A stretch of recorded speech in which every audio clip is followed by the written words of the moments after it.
প্রভাব বিস্তারের সম্ভাবনা আছে, কারণ বড় দলগুলো মূলত প্রভাব বিস্তার করার চেষ্টা করে থাকে। ইতিহাসে ডাকসুতে এত বেশি মানুষ মনে হয় অংশগ্রহণ করে নাই, মানে ডাকসু চলে গেলেও কার্ড থাইকা যাবে এরকম অবস্থা। সত্যি একদম রোমাঞ্চকর পরিস্থিতি।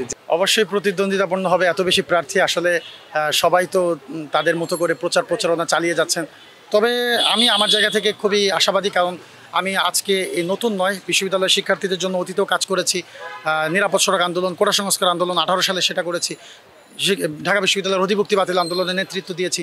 চাকরির আবেদন ফি কমিয়ে 300 টাকা 200 টাকা করা, সেখানে আমি অংশগ্রহণ করেছি। বিশ্ববিদ্যালয়ের 5 আগস্টের পরবর্তী সময়ে যখন পিএসসি সংস্কার আন্দোলন হয় সেখানে আমি ছিলাম, ডাকসুর জন্য আন্দোলন করেছি। সো আমার এই জার্নিটা আসলে একদিনের নয়, বিগত 6 বছরের জার্নির মধ্যে দিয়ে আমি এখানে এসেছি। সো আমার সাথে শিক্ষার্থীদের কানেক্টিভিটি এবং কানেকশনের জায়গাটা অনেক পুরনো। সো অবশ্যই আমি যখন যাচ্ছি কোথাও লিফলেট নিয়ে, তারাও আমাকে উৎসাহ দিচ্ছেন, উদ্দীপনা দিচ্ছেন। আমিও তাদের কাছে আমার ভবিষ্যৎ কর্মপরিকল্পনা তুলে ধরছি, তারাও আশাবাদী এবং আশা করি একটি উৎসবমুখর পরিবেশে এই নির্বাচনটি আয়োজিত হবে ইনশাল্লাহ। প্রভাব বিস্তারের সম্ভাবনা আছে, কারণ বড় দলগুলো মূলত প্রভাব বিস্তার করার চেষ্টা করে থাকে। জানবেন যে বর্তমানে যে হলে প্রভোস্টগুলো আছে তারা কোনো না কোনো আদর্শকে অবশ্যই হোল্ড করেন, বিশেষ করে বিএনপি বা জামাতের। এবং দেখেছি যে নির্বাচনের যখন যে তফসিল ছিল সেই অনুযায়ী যখন ফর্ম জমা দেওয়ার দিন ছিল সেটাকে তারা একদিন বাড়িয়েছিলেন। কার স্বার্থে বাড়িয়েছিলেন? অবশ্যই সবার স্বার্থে না, নির্দিষ্ট কোনো গোষ্ঠীর স্বার্থে তারা এই সুযোগটি তারা দিয়েছিলেন। সো এখন আগামীতেও কোনো নির্দিষ্ট পক্ষকে এমন সুবিধা দিয়ে জয় করার ষড়যন্ত্র তারা করতে পারেন, কারণ আমরা দেখেছি বড় দলগুলো তারা যখন আচরণবিধি ভঙ্গ করেন তাদের বিরুদ্ধে প্রশাসন কোনো ব্যবস্থা নেন নাই। সো এই জায়গা থেকে মনে করি প্রশাসনের সদিচ্ছার অভাব কিছুটা রয়েছে, পাশাপাশি তাদের যেই নিরপেক্ষতা সেটা তারা ধরে রাখতে পারেনি, বজায় রাখতে পারেনি। সো এখানে একটু আশঙ্কার জায়গা আছে। নির্বাচন সুষ্ঠু হলেও ফলাফল সুষ্ঠু হবে কিনা এই জিনিসটা নিয়ে আমাদের আশঙ্কা রয়ে গেছে। আপনি যদি খেয়াল করেন 19-এর ডাকসু নির্বাচনের আগে ঢাকা বিশ্ববিদ্যালয়ের পরিবেশ ছিল সবচেয়ে ভয়াবহ। 19-এর ডাকসু নির্বাচনের পরে ঢাকা বিশ্ববিদ্যালয় কিন্তু প্রতিবাদ নির্ভর হয়েছে। কেউ গেস্টরুম গণরুমের বিরুদ্ধে আন্দোলন করেছে, আমি নিজে গেস্টরুম গণরুমের বিরুদ্ধে আন্দোলন করেছি। ভিসি স্যারের বাসভবনের সামনে কাঁথাবালিশ নিয়ে প্রথম বর্ষে বৈধ সিটের জন্য আন্দোলন করেছি। সেগুলো কিন্তু 19 সালের আগে খুবই দুঃস্বপ্ন ছিল, সেটা কিন্তু 19-এর পরে ডাকসু নির্বাচনের পরে সম্ভব হয়েছে। তারপরে দেখবেন যে যখনই কাউকে শিবির ট্যাগিং দিয়ে নির্যাতন করা হয়েছে তার বিরুদ্ধে কিন্তু শক্ত প্রতিবাদ হয়েছে, এবং বিশ্ববিদ্যালয় এমন একটি ভয়েস সবসময় ছিল যারা শিক্ষার্থীদের পাশে দাঁড়ানোর চেষ্টা করতো।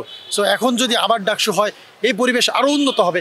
আমি মনে করি ডাকসু যদি নিয়মিত হয় তবে এ ধরনের অনাচার, অবিচার, গেস্টরুমের মতো ভয়ানক কালচার সব একদম বিলুপ্ত হয়ে যাবে আশা করি। তবে তার জন্য ডাকসুকে নিয়মিত রাখতে হবে।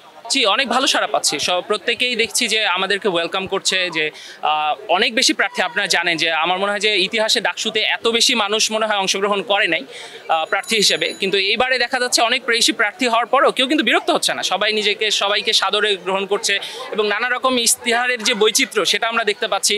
এবং আমার মনে হয় যে এইবারে ডাকসুতে যত ইশতেহার এসেছে তাতে করে মানে ক্যাম্পাসে যতগুলো সমস্যা সবগুলো কম্বাইনলি চলে আসছে। সো এটা অবশ্যই আমাদের জন্য একটা মানে কি বলবো রিমার্কেবল একটা সিচুয়েশন বলতে পারেন। আমি জয়ের ব্যাপারে অবশ্যই আশাবাদী।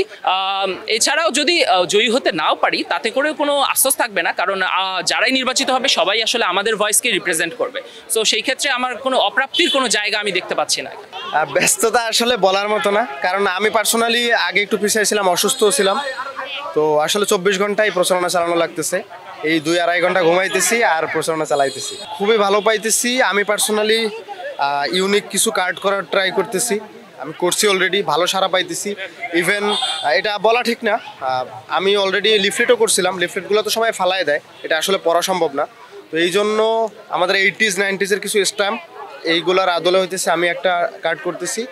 ইভেন 2-3টা করেও নিতেছে মানুষজন এবং রাখতেছে, মানে ডাকসু চলে গেলেও কার্ড থাইকা যাবে এরকম অবস্থা। আচ্ছা, আমি সাহিত্য সংস্কৃতি সম্পাদক পদ ইলেকশন করতেছি স্বতন্ত্র।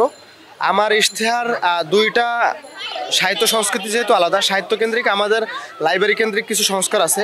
আপনারা হয়তো জানেন না, আমি জানি না, আমাদের পূর্ব বাংলার সময়কার কিছু পুঁথি আমাদের লাইব্রেরিতে যেগুলো নষ্ট হয়ে যাইতেছে এগুলো আমি ইভার্সন করব, এই প্রতিশ্রুতি দিতেছি।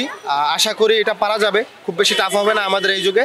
আর সংস্কৃতি কেন্দ্রিক যেটা আমরা চাইতেছি, মাল্টিকালচারাল ডাইমেনশন আছে আমাদের বাংলাদেশে, এবং এই মাল্টিকালচারাল ইনস্টিটিউশন করা গেলে আমাদের আপনি হিন্দু মুসলিম বা জাতিগোষ্ঠী ভিত্তিক যত আমাদের লোকজন আছে, যতগুলো গোষ্ঠী, যতগুলো আলাদা আলাদা পোর্শন আছে, সবার সংস্কৃতিকে যদি আলাদা আলাদা প্রাধান্য দেওয়া যায়, আমাদের মনে হয় যে সংস্কৃতি কেন্দ্রিক আর কোনো ক্লাস থাকবে না। আওয়ামী লীগের যেই বিকেন্দ্রীকরণ, এই বিকেন্দ্রীকরণ মানে আমরা এর থেকে বের হয়ে আসতে পারবো। সত্যি একদম রোমাঞ্চকর পরিস্থিতি, যে মনে হচ্ছে যে শুধু ক্যাম্পাস না, আসলে আমরা যারা হলে থাকি তো আমরা দুইটা ডাইমেনশনে বুঝতে পারতেছি। এক সময় দেখা যায় হলের যে নির্বাচন, তো এই যে হলের নির্বাচনের যে আমেজ এবং ক্যাম্পাসে আসলে ক্যাম্পাসের নির্বাচনের যে আমেজ, দুইটা একদম আমাদেরকে রোমাঞ্চ তৈরি করে দিতেছে, যে আমরা খুবই অদ্ভুত সুন্দর একটা পরিবেশে আছি মনে হচ্ছে। অনেক মানে বলা যাবে না, তাও আমি দু একটা গুটি কয়েক বলতেছি। আমার খুবই কাছের বন্ধু, সে হচ্ছে ইব্রাহিম মাহমুদ, ও হচ্ছে সেন্ট্রালে সাহিত্য এবং সংস্কৃতিতে ব্যালট নং 13তে নির্বাচন করতেছে। আমার খুব কাছের বড় ভাই, সে হচ্ছে সমাজসেবা সম্পাদকে 17 নম্বর ব্যালটে নির্বাচন করতেছে। আমার বন্ধুরা অনেক বন্ধু আছে, কেউ সেন্ট্রালে, আমার বন্ধু রিনবি মোশারফ, সে হলে শেখ মুজিবুর রহমান হল সংসদে সে নির্বাচন করতেছে 4 নং ব্যালট নিয়ে। তো এক একজন আমার অনেক ডিপার্টমেন্টে প্রায় মিনিমাম এক ব্যাচে থেকে মোটামুটি 5-7 জন নির্বাচন করতেছে।